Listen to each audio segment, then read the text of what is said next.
सत्संग का महत्व। एक संत एक गांव में ठहरे हुए थे। वे प्रतिदिन शाम को वहां पर सत्संग करते थे। भक्तों की भीड़ होती थी क्योंकि उनके प्रवचनों से जीवन को सही दिशा बोध प्राप्त होता था। संत की वाणी में गजब का जादू था। उनके शब्द श्रोता के दिल में उतर जाते थे। एक युवक प्रतिदिन संत का प्रवचन सुनता था।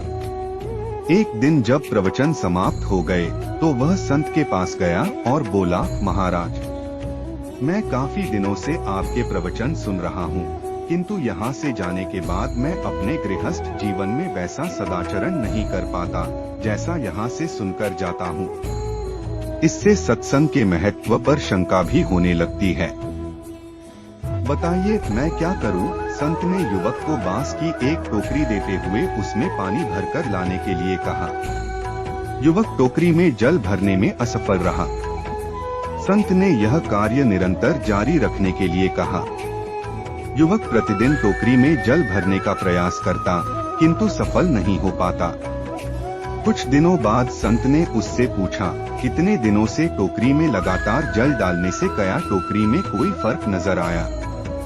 युवक बोला, एक फर्क जरूर नजर आया है।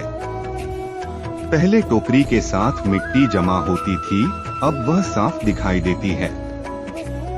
कोई गंदगी नहीं दिखाई देती है और इसके छेद पहले जितने बड़े नहीं रह गए, वे बहुत छोटे हो गए हैं। तब संत ने उसे समझाया, यदि इसी तरह उसे पानी में निरंतर डालते रहोगे तो कुछ ही दिनों में ये छेद फूलकर बंद हो जाएंगे और टोकरी में पानी भर पाओगे। इसी प्रकार जो निरंतर सत्संग करते हैं, उनका मन एक दिन अवश्य निर्मल हो जाता है, अवगुणों के छिद्र भरने लगते हैं और गुणों का जल भरने लगता है। युवक ने संत से अपनी समस्या का समाधान पा लिया। निरंतर सत्संग से दुर्जन भी सज्जन हो जाते हैं, क्योंकि महापुरुषों की पवित्र वाणी उनके मानसिक विकारों को दूर कर उनमें सद्विचारों का आलोक प्रसारित कर देती है।